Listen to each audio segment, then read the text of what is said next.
또 끄면 안 될 중요한 불씨를 꺼트린 사람들도 있대요. 우리 이창용 도슨트. 네. 심지어 아름다운 목소리를 위해서 무려 인간의 본성까지 꺼트려버린 사람들이 있다고 하는데요. 일단은 그 목소리부터 함께 들어보시죠.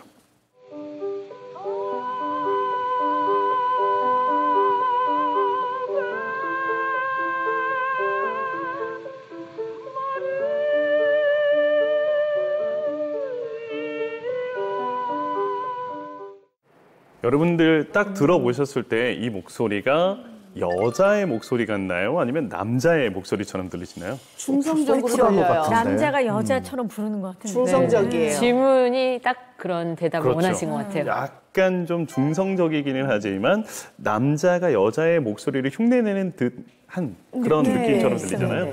천상의 목소리를 가진 남자들이라고 불리었던 카스트라토, 바로 이 사람들입니다.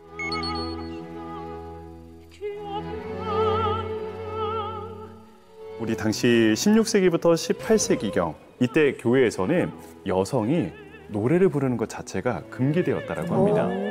그러다 보니 자연스럽게 성당 내에서 노래를 부르는 모든 역할들은 남자들이 도맡아야 하는데 그 여성의 그 파트를 담당하던 사람들이 바로 카스트라토였습니다.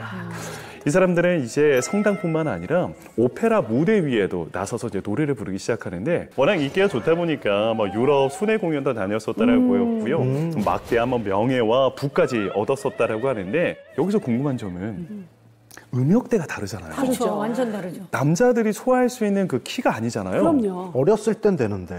미성이 오면 그렇죠. 안 되죠. 그때는 가능한데 이게 변성기를 거쳐버리면 더 이상 그 소리를 못 내잖아요. 어떻게 남자들이 그 소리를 낼 수 있었을까? 오, 궁금하다. 바로 생식기관을 제거해버리는 겁니다.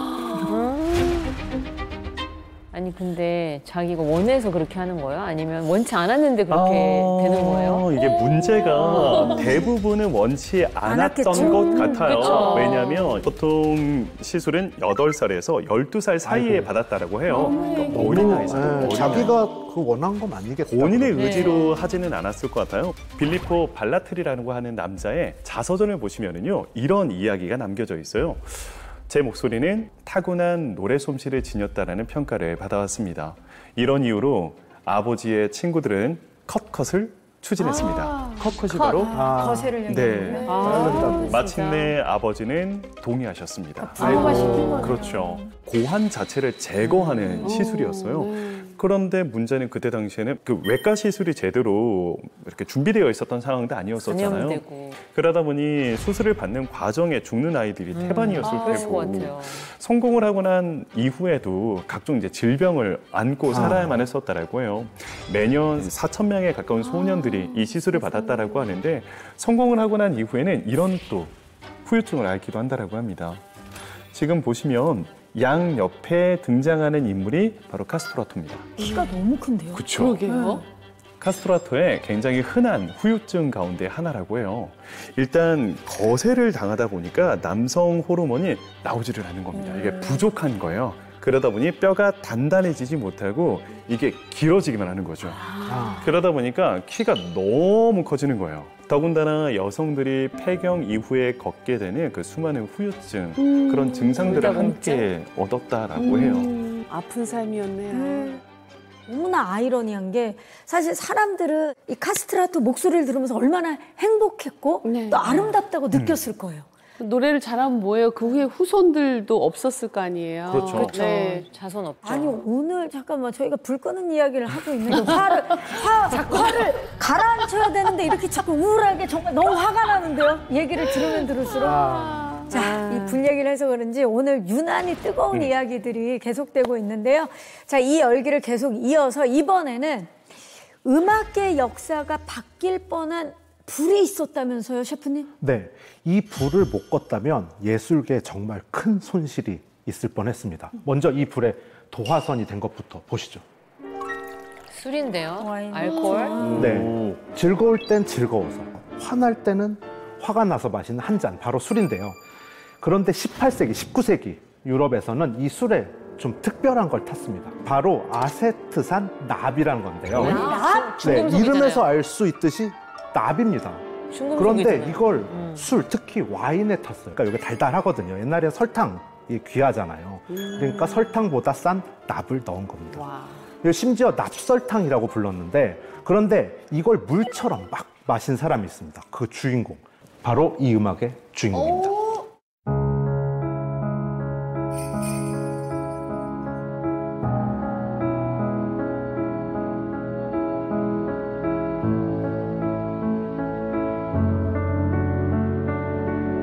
불멸의 음악을 남긴 거장 루트비히 판 베토벤. 그런데 베토벤이 즐겼던 술이 아이러니하게도 베토벤에게 절망의 불씨를 일으키게 됩니다. 이 술 때문에 베토벤이 청력을 잃었던 건데요. 네. 이 현대에 와서 보니까 청력 상실이 납 때문이었을 것이다. 이 확률이 굉장히 높다고 연구가 되어지고 있어요. 하지만 그 당시에 베토벤은 이런 사실을 알 리가 없었죠. 네, 그래서 술을 끊지 않았습니다. 귀가 고쳐질 리가 없죠. 그래서 베토벤의 마음속 절망의 불씨도 한없이 커져만 갔습니다. 예, 더군다나 베토벤은 시도 때도 없이 이 배가 아픈 위장관 질환을 가지고 있었고요.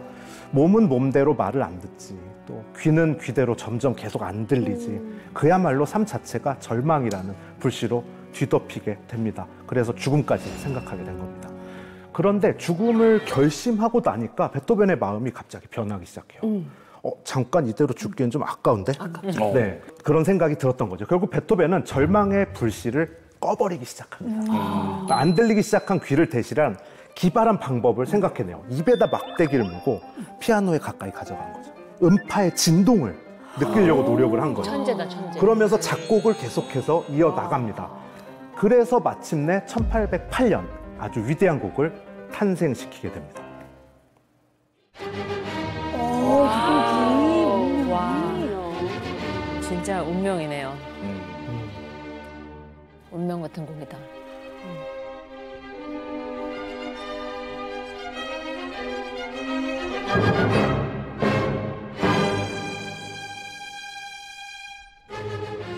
베토벤의 절박함이 담겨 있어서 그런지 곡도 굉장히 강렬하죠. 불후의 명곡으로 남아서 우리의 심금을 더 크게 울리는 것 같습니다.